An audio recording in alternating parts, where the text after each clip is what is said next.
고린도전서 13장이 보통 우리가 사랑장이라고 말하는데요.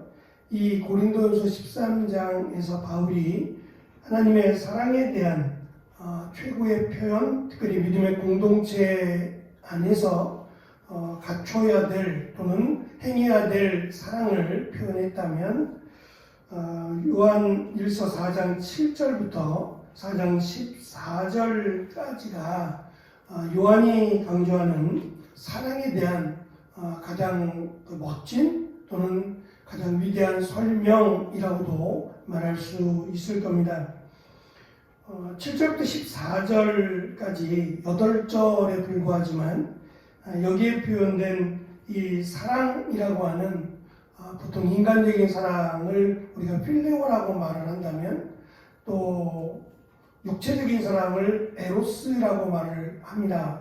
그렇다면 하나님의 사랑을 보통 아가페라고도 말을 합니다. 절대적인 건 아닙니다만 거의 아가페라고 말하면 하나님의 사랑을 의미합니다. 그런데 이 아가페라고 하는 동사이기도 하고 또는 아가파오라고 하는 명사형이 되기도 하는 이 아가파라고 하는 어근을 사용하는 이 단어가 무려 15번이나 등장을 합니다. 8절에 15번, 거의 2배 가까이 이 사랑에 대한 표현을 지금 계속 쏟아내듯이 하고 있는데 그것은 먼저 우리가 어떠한 존재인지 하나님으로부터 어떠한 사랑을 받은 존재인지를 사실은 강조하고 싶기 때문입니다.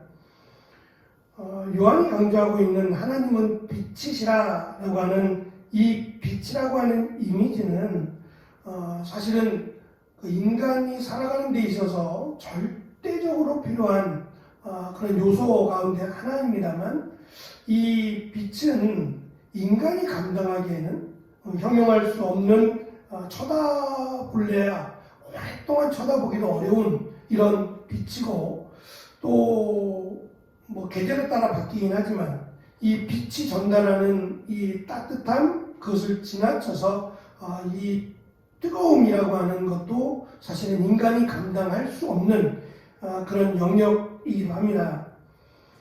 하지만 이 빛이라고 하는 것은 인간이 세분화시켜서 이 빛의 요소를 명백하게 볼 수 있는 그런 그 능력도 인간은 갖고 있지 않습니다.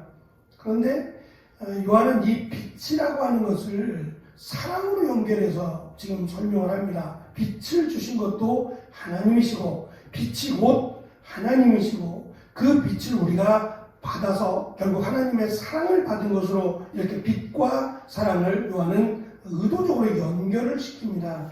연결을 시켜서 이 빛이 우리가 하나님으로부터 받았는데 우리가 스스로 빛이 되어서 받은 빛을 빛으로 다시 다른 사람에게 전달해야 될 그런 사명을 받은 것으로 설명을 해 나아갑니다. 요한 1서에는 말씀드린 아가파라고 하는 이런 동사가 됐던 명사가 됐던 이 단어가 총 46회나 등장을 합니다. 결국 이렇게 많이 등장하는 이유는 요한이 사랑을 좋아하기 때문일 수도 있지만 요한이 강조하고자 하는 사랑, 그 사랑은 지금 보편적인 유대인들 뿐만 아니라 이방인들이 생각하는 그 정도의 사랑이 아니라는 거예요.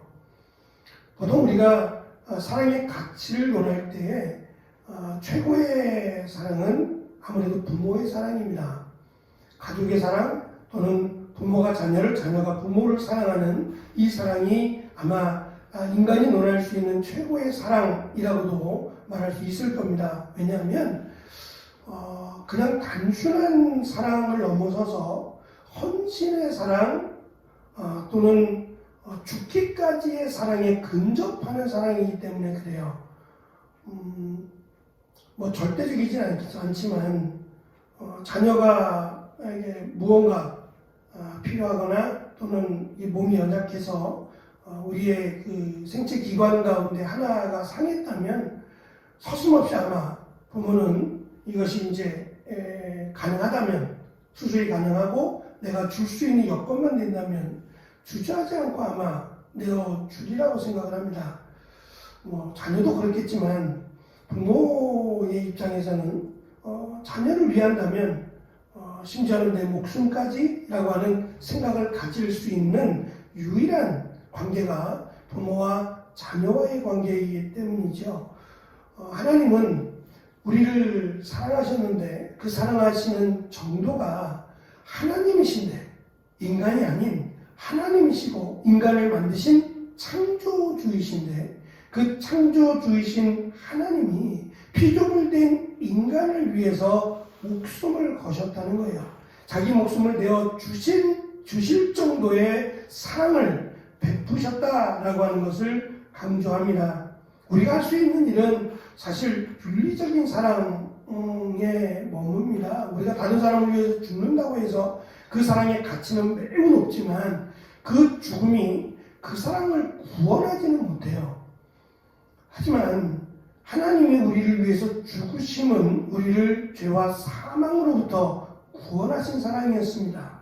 그것이 하나님이 우리를 사랑하신 목적이라고도 할 수 있죠. 우리가 읽은 말씀은 특별히 9절에 있는 것처럼 하나님이 자기의 독생자를 세상에 보내심은 저로 말미암아 우리를 살리려 하심이라. 그리고 10절 이어지는 말씀은 꼭 요한복음 3장 16절을 보는 것 같아요. 하나님이 세상을 이처럼 사랑하사 독생자를 주셨으니 이는 저를 믿는 자마다 멸망치 않고 영생을 얻게 하려 하심이라고 하는 이처럼이라고 하는 이와 같은 방법은 죽기까지 사랑하셨다는 겁니다. 단순히 사랑하기 때문에 또는 사랑받지 못하지만 사랑하는 그 정도가 아니라 사랑받을 수 없는 존재, 다시 말하면 하나님과 원수된 저주받아 마땅한 존재를 위하여 하나님이 자기를 내어 주셔서 우리를 구원하셨다라고 하는 사랑이라는 겁니다. 그리고 이 일을 위해서 10절에 특별히 화목제 또는 화목제물이라고 하는 표현은 요한서신에만 등장하는 표현입니다. 제물이 되어 주셨다라고 하는 것은 구약적인 용어겠죠. 구약에서 특별히 대속제물, 속죄제물이라고 하는 것은 피의 제물이고 그것은 다른 사람의 죄를 속하기 위한 임시방편이었죠. 그런데 이것이 임시방편이 아닌 영원한 속죄로서 예수님이 우리의 죄를 대신하여 피의 제물로 하나님이 십자가에서 피 흘려 죽으셨죠. 그 이유가, 그 목적이 있다라고 하는 것을 9절이 밝힙니다. 그것은 우리를 살리기 위한, 우리를 구원하시기 위한 방법이기 때문이에요. 그러니까 하나님께서 우리의 죄를 대신하여 십자가에 달려 죽으신 이유는 우리를 이 땅에서 영원히 살게 함이 아닙니다. 물론 우리가 바라고 소망하는 것이지만 잘 살게 하기 위함도 아닙니다. 제대로 살기 위함이고 또 하나님의 죽음이 헛되지 않게 하기 위해서 믿음을 지키고 그 믿음으로 살게 하기 위해서 그리고 우리를 하나님의 나라로 인도하기 위해서 하나님이 이 땅에 오셔서 우리의 죄를 대신하여 십자가에 달려 화목제로 죽으셨다라고 하는 것을 사랑이라는 단어로 정말 잊지 못할 정도의 표현을 써서 하나님은 사랑이신데 그 사랑은 우리를 죽기까지 사랑하신 사랑이며 그 사랑이 우리를 죄와 사망으로부터 생명으로 영생으로 건져주셨다라고 하는 것을 명확하게 밝힘으로 첫 번째 하나님의 사랑에 대한 권면을 시작합니다. 그리고 이어지는 말씀이 하나님의 두 번째 사랑인데 그 사랑은 우리를 그렇게 사랑하신 이유, 물론 우리를 살리시기 위함인데 그것만이 아니라 우리로 하여금 빛이 되게 하기 위해서 또는 우리로 복음을 전달하는, 증언하는 증언자, 전달자로 삼기 위해서 하나님이 우리에게 그러한 사랑을 베푸셨다라는 것을 요한은 강조합니다. 우리가 잘 아는 그 옛날 이야기 또는 그 외국 그 이야기들이 있습니다. 어느 나그네가 이 햇볕과 태양과 이 바람이 내기를 하죠. 누가 더 세냐, 누가 더 힘이 좋으냐 서로 내기를 하다가 지나가는 나그네를 놓고 한번 내기를 해보자 라는 식의 이야기를 하죠. 그래서 저 사람의 옷을 벗기는 사람이 힘 있는 사람 또는 뭐 능력이 있는 사람이 아니죠. 능력이 있는 자로 평가하기로 합니다. 바람이 먼저 심하게 불죠. 저 사람의 옷을 벗기기 위해서, 나그네의 옷을 벗기기 위해서 심하게 바람을 몰아치지만 오히려 추우니까 바람에 날아가지 않기 위해서 더 나그네는 몸부림을 치고 또 옷을 더 여미죠. 점점 더 추워져가는 몸을 보호하기 위해서 끝까지 옷을 부여잡고 놓치지 않으려고 노력합니다. 이어지는 해가 오히려 바람으로 또는 저 사람을 아프게 하는 그런 공격적인 방법이 아니라 오히려 저 사람을 따뜻하게 하는 온화한 그런 모습으로 햇볕을 비추자 그가 자연스럽게 마치 언제 그랬냐 싶게 옷을 이렇게 벗어서 부채질을 하고 있는 이 모습들을 통해서 진정한 사랑은 저 사람을 억누르고 저 사람을 내 마음대로 할 수 있는 노예로 삼는 그런 것이 아니라 진정한 사랑은 저 사람에게 온유함을 베풀어주고 따뜻함을 전달해주는 그런 것을 알려주는 내용이라고 생각합니다. 하나님의 교회에 베푸신 또는 우리에게 베푸신 사랑은 그러한 사랑입니다. 하나님의 마치 노예로 삼기 위한 사랑이 아니라 자녀로 삼기 위한 사랑, 그리고 한없이 우리가 하나님께로 나아가게 하는 그런 은혜와 사랑입니다.